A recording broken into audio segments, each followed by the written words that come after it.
Active with Midlands 183. Powered by HearMed Healthcare in the heart of Tullamore. Here when you need us. HearMed.ie. So following my cycle last week, my half marathon cycle, well, it's something anyways, this week was all about getting back to the running, and I'm so excited by it. But before I do that, I have to pay a visit to Cathal Egan in Physio Central to get an assessment of how the calf muscle is doing. So I'm back in here with Cathal in Physio Central, and the hope is today that I'll get back out and about running, hopefully. So the calf muscle feels much better, Cathal. It feels much stronger. The back feels better, but I am getting a little bit of pain just below the knee and towards the left-hand side. So is that usual or unusual to get? It's not unusual to have some kind of pain elsewhere. They're saying the calves kind of insert around the back of the knee towards the inside. So we'll keep an eye on that for now, but I wouldn't be getting overly concerned. We will keep going with the plan, and we'll kind of monitor that as we go. So today we're just going to reassess from last week, this day last week. So the stuff that was causing you trouble last week that I've written down there in the notes were your single leg calf raises. You were getting pain at 1, 2, 3 repetitions. You're quite tight on your stretching, and they're the main things we're going to look at. So earlier I had my consultation with Cathal Egan, and he's written down what I need to do. So I need to do a kilometre at 6 minutes per kilometre run, and then rest for 2 minutes. And I have to do that 6 to 8 times. And I have to do this run twice this week. And as well as that, I have to do a 5-minute walk to warm up and a 5-minute walk to cool down.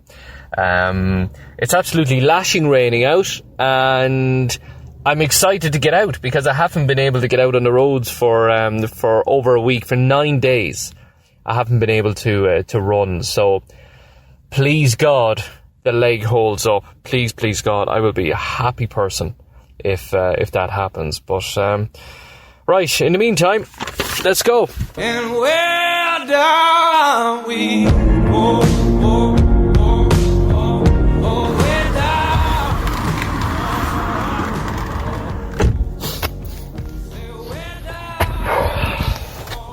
Nope. No joy. Back to square one. My problem was where the calf muscle meets the knee at the back of your leg. And just a little presence, something there. And I ran the kilometre, stopped, and I walked for 2 minutes. Attempted the next kilometre, and didn't get that far. No, the pain just increased and increased and increased. So I walked for another little bit and said, I'll keep running, see how we go. And then the pain in the calf muscle came back. I am actually on the floor in terms of confidence, motivation. It's just so deflating. Absolutely deflating. I'm doubting myself, I'm doubting this whole program, I'm doubting if I'll even make it to the half marathon at this stage. It's just really, really, really frustrating. So if you're out and about during the week and you've seen some guy dressed like he should be running, but he was walking with his head hanging in shame, that was me. I just have no motivation, to be honest with you. I don't know what the next step is. I don't know what to do. I don't know. I was really, really despondent by the whole thing, but all you can do is chin up, head up, and keep going. So that's exactly what I did, and I hit the gym after that. Back in the gym, and I did about just under an hour of cardio, and I started on some core workouts, muscle workouts. So I'm just trying to go about everything the right way, and I feel good. I feel a little bit more optimistic than yesterday. Definitely. Yesterday I had a feeling like I don't know if I'm actually going to do this? Am I actually going to get through this? Am I going to make an idiot of myself? But now today, I'm a little bit more optimistic. I enjoy my level of fitness in the gym. It's very, very good. You know, the only thing holding me back, obviously, is the injury. But I just have to find a way around it. I have to keep going. I have to stay positive. And it's no more thinking of if I cross the finish line. It's when I cross the finish line. That's what I'm working towards. And I just have to stay focused on that. Simple as. And keep it going.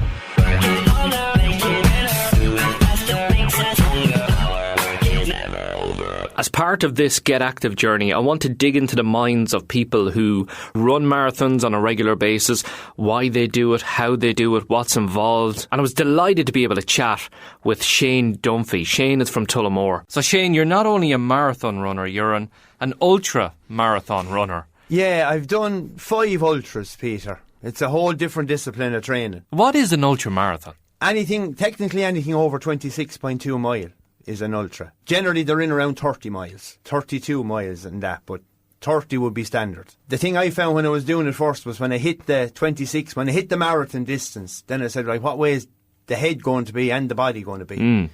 But the body will keep going. It's your head is what you have to get over. Your head will always tell you to stop. Your head will just want to stop. Yeah. And I got to the stage where the head was just saying, right, if we're doing this, we're doing this.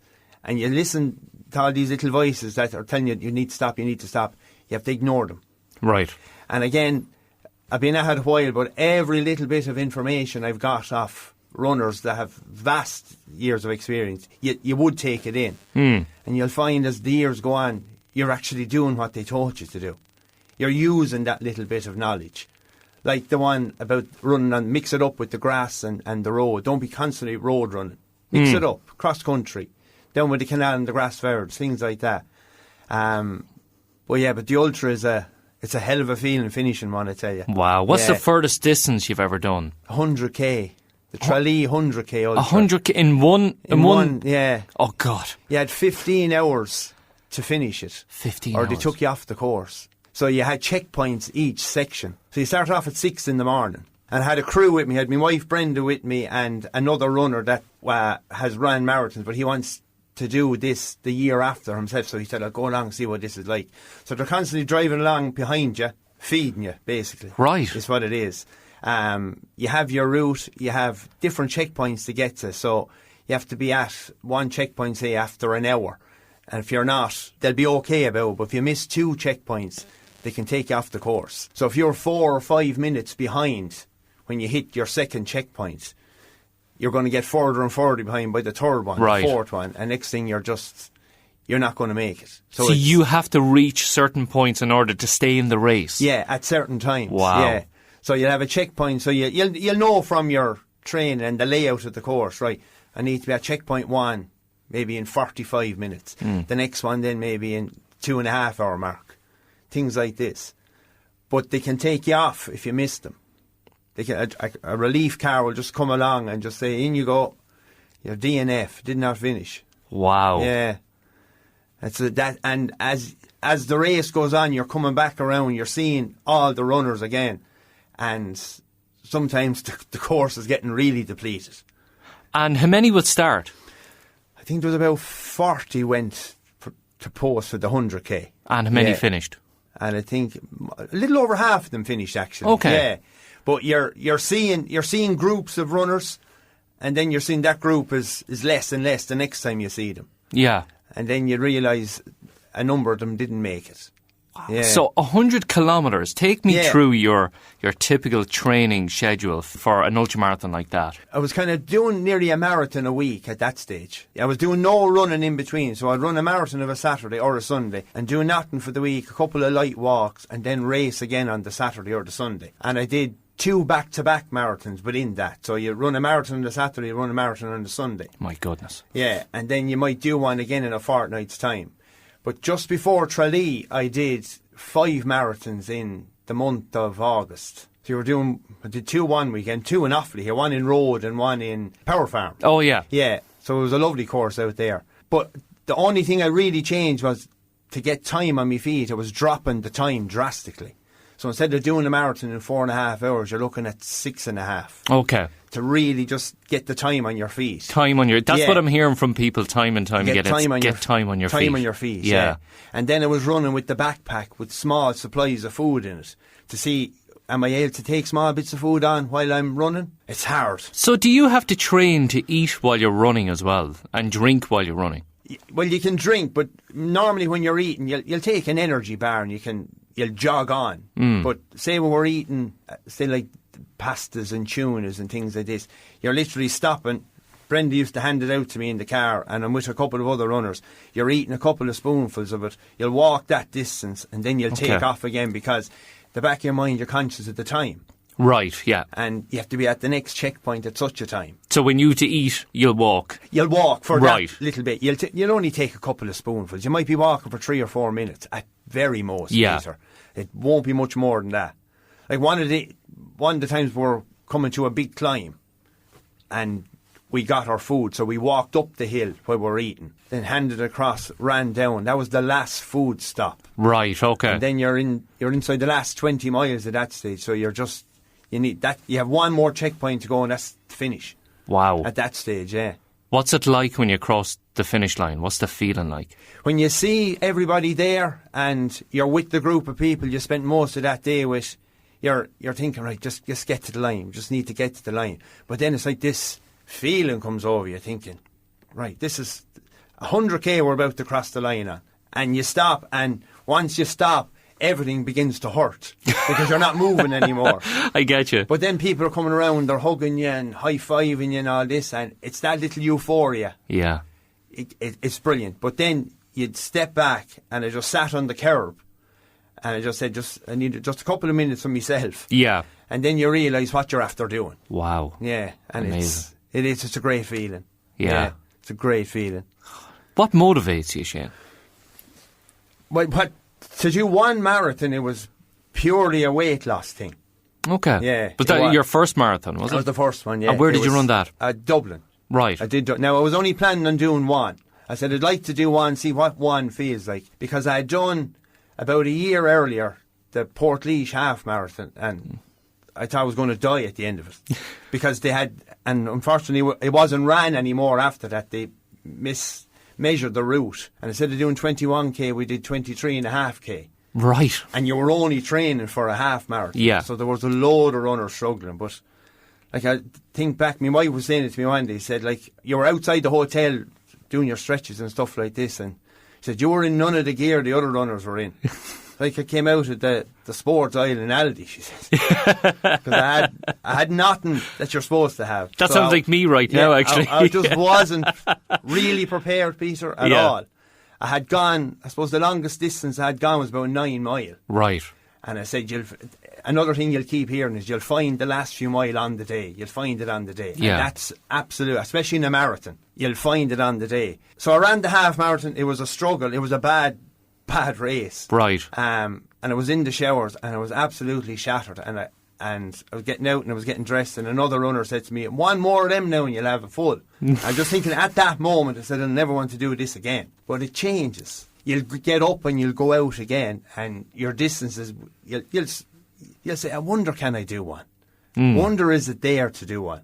And it is. It's interesting you say that, because sometimes I punish myself when I'm out running, and let's say you get to a 10k marker and you go, only 3 more of these to go to do an actual marathon, and it makes me want to just stop and give up. Does it? Yeah. But even little things like that, are setting yourself those little targets, are good. Like another one you probably heard yourself is go from post to post, go from telephone post to telephone post. You'll get rid of all that as well. You're at a good distance now, and you'll go further and further, and next thing you'll realise you're up at the 20 mile mark. And you're thinking, right, there's a 10k left to finish this. You can see it. And you can see it. Yeah. And especially you're doing a big city marathon, there's going to be loads and loads of people around. And it's the buzz of it, Peter. Right. There'll be such a buzz. All the city marathons are the same.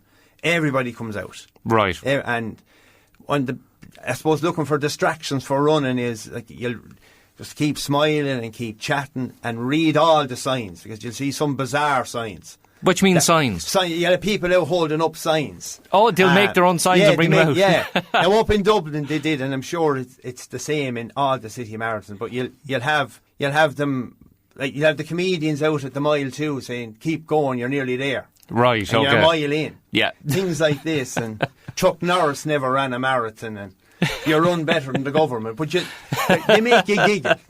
They're good. Like, Brilliant. They're good, and so. Read all those. Right, Read all those signs, because it's another distraction, and on the day, that's what you're looking for. You have your plan, but you're looking for little distractions to keep you going. Lots of people have said to me, enjoy it, take it in. How do you enjoy it? When it was said to me, first of all, and I'm thinking, I was constantly thinking back to the half marathon that I did, and I said, there was none of that I enjoyed, so how am I going to enjoy another one of those as well? But you have to allow yourself to do it. So you're out, when I was training, I used to say, right, you could have a really wet day, it could be really windy, the sun could be shining, you never know. But get yourself in the right mindset. So listen to music that'll lift you and different things like this. What I done is, and I've done it several times, I do watch Chariots of Fire. Okay. It's the movie about the Olympic runners. Now, it's an old movie, but there's something uplifting in that, I find, in it. Yeah. Little things like this. Even that music, even the theme music from that. Yeah. Their little things lift you. So on the day then, I do think back to all these little things. You're going to be with people, like you'll be with Chris, you could be with a group of people, there could be great laugh and chat going on. You might be sitting in that group saying nothing, but you're soaking it all in. Yeah. And it's little things like that get you through it. Right. So to enjoy it then is look around at where you're running. Like I said, read the signs. If you're bringing music, listen to the music, but you'll generally be in a group where there's a bit of chat going on, and a bit of crack going on, especially when there's other runners that have been through the distance before. I know what you mean, yeah. You can allow yourself to enjoy it. And on the last couple of miles, that's where the real buzz is, because they'll have the mat out and the streets will be packed and the roars of people. It's probably as close as we'll ever get to the Olympics. Right, but that feel, and then you'll see the clock and you'll see your time and you'll see the finish line. Wow. Yeah. Yeah. I can picture it in front of me now, It's a actually. great feeling. Yeah. Brilliant stuff. Yeah. And just going back to your own story, Shane. Yeah. I mean, you said your initial marathon was a weight loss. Yeah. I was nearly 17 and a half stone, Peter. Yeah, it was really unhealthy. Right. Like I was nearly getting out of breath peeling an orange. I go up the stairs and you're panting and stuff like that. And I used to think it was all right, but it wasn't. So I used to start walking and different things like this, but none of that was working for me. So I started doing small. It was Brenda started doing it actually first. My wife, she started doing the Insanity in the gym, and she used to be getting up every morning and going to do that. I said, geez, I really kind of need to move on and do something here. And our daughter was really young at the time. So I said, I'll go out and I'll walk a little bit, jog a bit, walk a little bit, jog a bit. And next thing, the walking got less and less, and the jogging got a little bit more. The next thing, you'd have 4 or 5k, ran without a walk. And I said, that's not too bad. Yeah. I'm sore and stiff, but that's natural. And then I just start going a little bit further, bit by bit. And I kind of kicked on from that. Wow. But it was when I began to enjoy it, I began to think, right, I have 4k done here, I need to stop. The head used to be telling me, stop now. Yeah. Pull up down here, stop. And I used to. But then, as I said, right, if I want to do this a little bit more, just ignore what the head is telling you. If your legs are not sore, if you're feeling okay, see, can you push through that little bit of discomfort? Now, I know there'll be experts to tell you when you feel that, stop. Yeah. But it's a great friend of mine, he's been able to have ran with, he said, the pain is weakness leaving the body. And he used to think, it used to make no sense to me. He said, the pain is telling me to stop. Yeah. Yeah, so maybe I need to pack this in. Don't. Work through it. And the body will adapt. That's the one thing I've learned, Peter. The body adapts to anything. Right. Yeah. And that was the start of it. It got little by little. I started slowly building it up. And next thing I was at 10 mile. And I was just preparing for a half marathon. Yeah. Brilliant. And you found a weight. Obviously, there's not a pick on you looking at you now. You found the weight was falling off you. The running helps. That was the only thing I've done. I've done diets. I've been to the gym. I did the walk. None of it works. But the running did. Right. The running did, yeah. And then pulled away from the running. We used to be gone every weekend doing marathons, pretty much. And it was brilliant. Like, the people we met. Like, that was one of the highlights of the whole lot of the years we're running. The people you meet. All different walks of life. all with their own little stories of why they're running and different things like absolutely. this. But as our daughter was kind of getting older, like, it wasn't fair to be gone every weekend with her, because her weekends were gone as well. So we pulled back a little bit. But when I pulled back, then I might have done a 5k once a month. I said, right, it's going to slip back again. Okay. So then I started doing the hot yoga in town here. And that's changed everything again for me. Got me back running. Really? Yeah. How or why? Because when I went in, I said, right, it's not that I fell out of love with running, I just pulled back so much. It's like I wasn't bothered doing it. Right. So I'd go out and I'd do a 5k, and then I mightn't do anything else running-wise for a month. Mm. And next thing, you feel yourself getting sluggish and you be in a kind of a slump again. So through the mental health week at work, they had an offer on to try the hot yoga. So a couple of us that were working together went down and did it. And we went in and started off, and it was really good. Right. I said, geez, I might try this again. Kept going at it for a couple of weeks, and I must have done it for a year and a half. And then I said, geez, I might try and now run again. Mm. And the legs just fell in over running again. Wow. And that was it. And it was only thanks to the hot yoga got me back running. Yeah. It's amazing, because they do say that your muscle has great memory. Yeah. And, you know, you've obviously, you pound the pavements and you've packed a load of marathons in. So your muscles don't forget that. Your body doesn't forget that. And once you get back up and running again, you click. Yeah, even when you were leaving it, like, it was the first K might be a bit difficult to get through. But you'll get through it. But with the yoga, I just found, right, geez, the muscles are doing anything I want. Yeah. Like, there was no issues with injuries or anything like that. But, like, without it, I probably wouldn't have got back to where I am now with the run. Okay. Now, I'm not racing.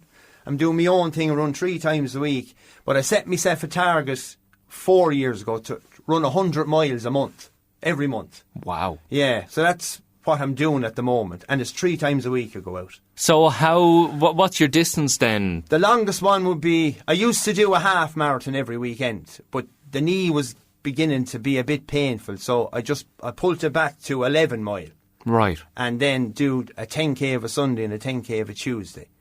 But now the knee seems to be improving again, so I'm kind of looking after with medication and stuff like this. So right. Like, I'm no aches and pains. So I'll still keep the 11 mile for a Saturday morning, and I do 7 mile of a Sunday and 7 of a Tuesday. So about little under a marathon a week is what I'm running at the moment. Wow. Yeah. And do you mind me asking, Shane, does it become an obsession? Because I kind of find sometimes you're in a bit of a rut, or not a rut, but you're in a mindset where you're nearly constantly thinking about, I have to do this, and I have to train this, and I have to eat this, and, you know, it consumes a lot of time. It does.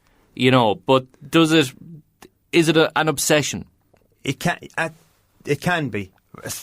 Particularly training for a marathon, it can be. Because you know the distance that you have to do. You know what you have to do to get through it. So you're putting yourself kind of out of your comfort zone a little bit. Like, you might be eating some stuff you mightn't have tried before because it's full of protein and nutrients and things like this.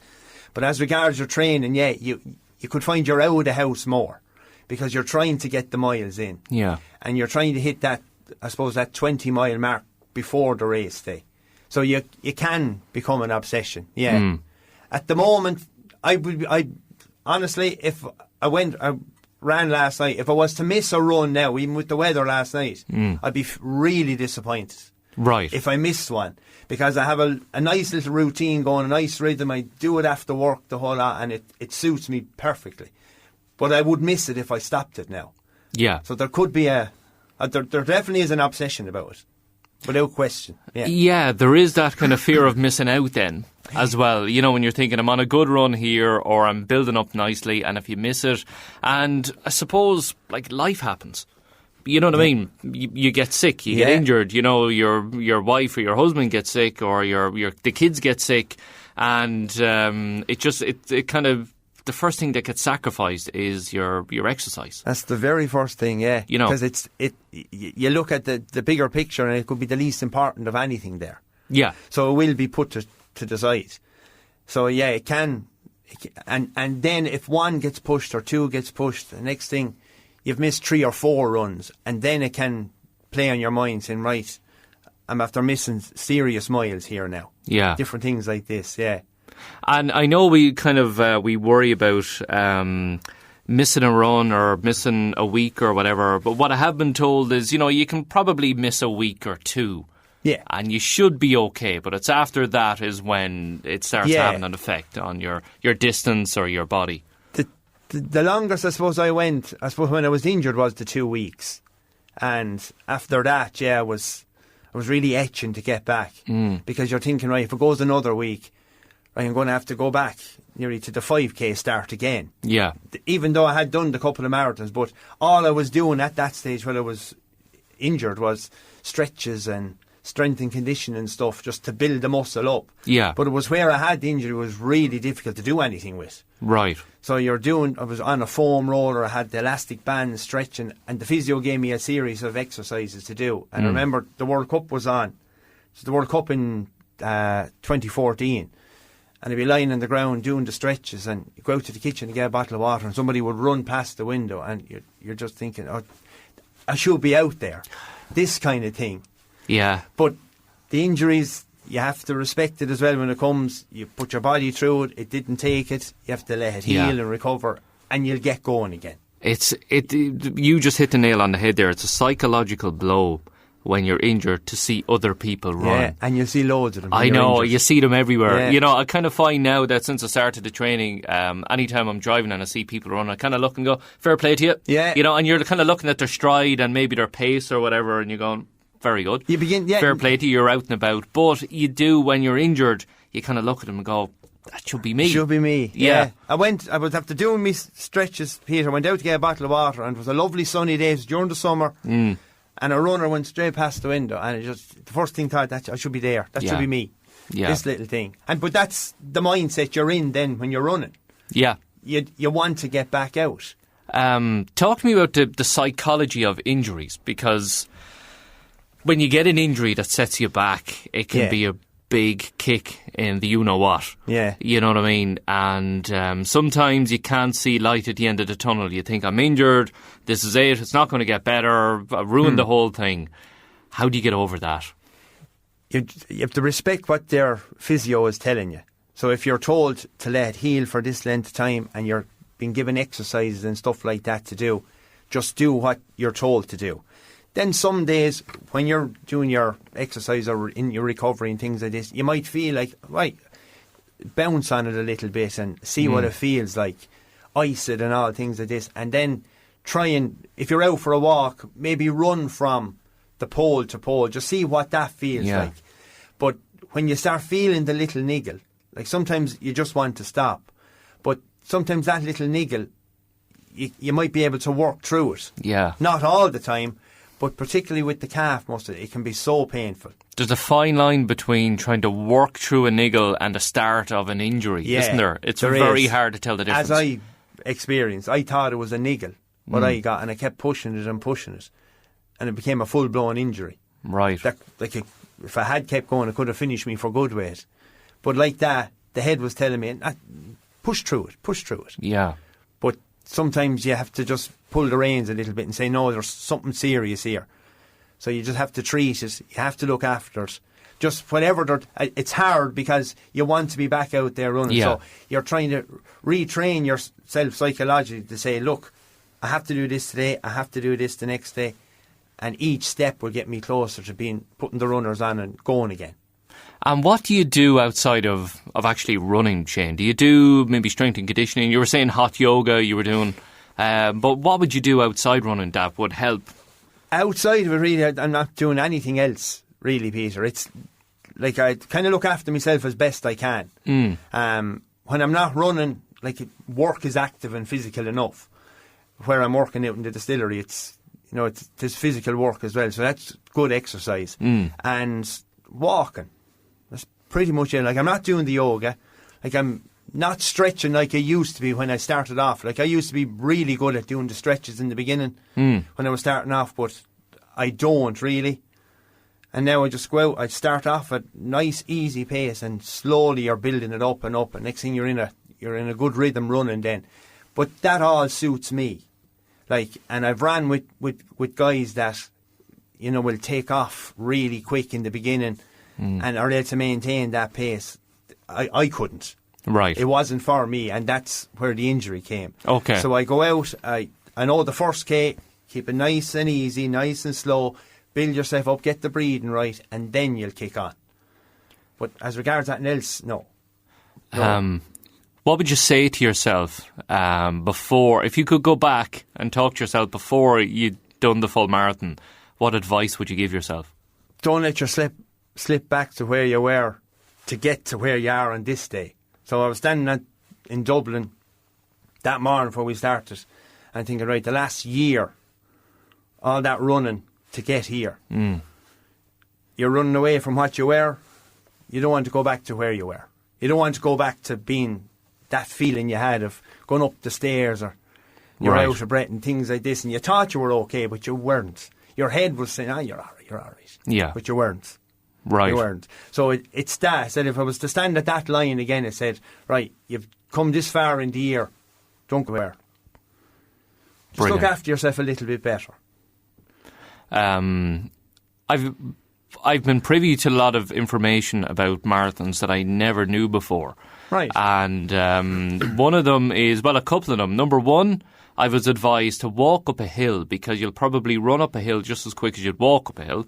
And I was also told that you run further than your 42 kilometres for a marathon because they measure the inside of the road and they don't take account for running over towards the water tables or the water stations or dicing around people. On average, you'll run an extra 800 metres in a marathon. Yeah, and especially when you're starting off, there'll be thousands on the starting line and you're trying to find the gap for yourself, not to trod on anybody, not to trip yourself up. So you're looking for little gaps where you can maybe go in there, stay there, and next thing you're gone to the other side of the road entirely. So yeah, you will run more than the 26.2 because you're zigzagging across the road, going for your water. But then you'll find a few 7-8 mile in, like it's like the pack breaks up. Okay. You'll begin to see the road. And you'll see, because when you're looking down in the beginning, all you're seeing is the backs of people's runners, or the back of their number, or the top they're wearing. But it all splits up and breaks after a while, and you'll see the actual road, and then you know you're in a race. So you could be just 6 mile running in a group of people. You could be at a concert, basically. Yeah, it could be, and you're tiptoeing. You're saying, right, I want to get going here. So you're moving across the road, trying to find a little bit of space. Yeah. You can have a jog in even. You'll get up on a path. You'll try and run along the path, but then there'll be a steward or something there and he'll be pushing you back on. Right, okay. You have to watch for the cones and things like this, but it breaks up after a while. Wow. And that moment when you see the road and the road around you, think, right, now the race is on. Wow. Yeah. So that doesn't kick in for 6 miles. A couple of miles. Anyway, yeah. A couple of miles, because just that pack goes off altogether, and after a while it does break up. My God. Because the real heavyweights will kick on, and then you'll have the guys that are just there just to do the one and really enjoy it. They'll just hang around, but then you'll start feeling good and you'll say, let's move it on a little bit. Yeah. Is there any plans for anything crazy in the future, Shane? Any more 100-kilometre runs? No, or? that definitely was a one-off. Right. To try it, just to see what it's for the discipline of it, Peter, to see what it was like. Yeah. But when you're in the night before you have a race induction and you get your pack, the whole lot, and you're going through the course with the race director and you see the checkpoints, and then that reality hits you. Right, if I don't hit this point at such a time, I'm done. That can be a bit overwhelming. Right. But again, you try and park it. You know yourself you've done the training. Like, I had 5 marathons in 4 weeks behind me at that stage. So I said, right, I have the miles done. I had done, the last marathon I had done was a week before. I did nothing the week of the 100k. Yeah. And then and by the time it came, I was really looking forward to doing it. And it's crazy when you hear that, but it was dark that morning we started. I was standing with the other runners ready to go, thinking, I'm actually looking forward to seeing what I can achieve here. Yeah. But again, when you hit your 26 mile, or I had done a couple of ultras at that stage, you're thinking, right, now I'm really in uncharted territory altogether. But you have great runners around you, and that's key. you're doing your marathon on the day and you're struggling, you'll have Chris with you, but Chris will carry you through it. If it's a struggle, just listen to what he's telling you. Because there'll be times it'll be hard, it'll be very hard, but you just keep going and you'll get through it. Thank you so much. My pleasure, Peter. Thank you so much for coming pleasure. in. You give me a lot of confidence here, and you've painted an incredible picture. Very good. For looking at the finish line, for the start and the finish, and everything in between. It's enjoying it, Peter. Yeah. If it's going to be the only one, it may not be. I hope it's not. You could fall in love with this, but if it's the only one, soak in every minute of it, because you won't forget it. Yeah. Well, that's the plan. Cherish that medal. Hopefully I'll get there. Hopefully, fingers crossed. Thanks, Peter. Shane, thanks so much. I wrote the marathon to the very last mile. Just leaving the gym now. I feel really good. This week has just been ups and downs, my goodness. But I'm reluctant to say I feel good because I've been stung before. So I managed to do 40 minutes on the cross trainer, because the cross trainer, I figured, kind of emulates running more than anything, but just doesn't have you pounding the ground, obviously, but you're still moving your legs and your hips and your arms, so you're bending the knees as well. So I just thought I'd give that a whack, and I felt really, really good doing it. And my calf feels like it's had to get a nice little stretch. So I decided to go for a brisk kind of 7 kilometre an hour walk on the treadmill for 5 minutes, see how we go. And yeah, all good. So hopefully the work I'm putting in is really helping. In the last 24 hours, I've been wearing compression socks. I started taking a turmeric supplement for inflamed muscles. It's an anti-inflammatory, and I have an appointment with the online doctor later on. We'll see how that goes as well. And to be honest with you, I just want to throw the kitchen sink at it. In fairness, colleague in Physio Central heard about what happened, and he said come back into me, but just timing wise I can't get into him until next week. Hopefully by then I'll have turned a corner. Last night I got loads of ice from the freezer, and I was putting ice directly on both calf muscles, trying to help the injury as well. I've been putting anti-inflammatory gel on my calf. I don't know if I'm doing the right thing or the wrong thing, but I just want to make sure this is in the best possible shape, and I just want to get back out running again. I desperately want to get back out running again. As I'm saying this, I'm looking at 2 people running along here at a nice gentle pace, 2 young lads out going for a jog, and fair play to them, but I'm mad jealous. I just want to get out there and run as well. I feel like I'm not running and falling behind, so hopefully I can get back up again ASAP. So let's see how we go. Gonna rest now. Tomorrow's Friday. Gonna rest Friday. Gonna rest Saturday, and I don't actually know what I'm gonna do Sunday, but hopefully I'll be able to do something. Look, we'll wait and see. Yeah, so I'm just in the kitchen. I have my gear on and I'm getting ready to run. I'm really, really excited about this because I haven't been able to run. I've just been in the gym for the week, and we're going to try out the leg after our disappointment on Tuesday. It's feeling good, it's feeling strong, and I'm actually a little bit nervous. So we'll see how we go.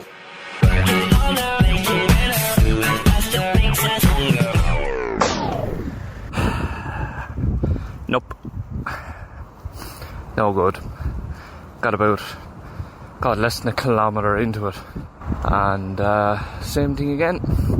Just a click and pain, and it's just getting worse and worse and worse. And yeah, that's it. I don't know what I'm gonna do. I mean, If I can't run 1, how the hell am I going to run 42? So annoying. I don't know what will happen. At this moment in time, it's not good. Back to the drawing board. Back to square one again.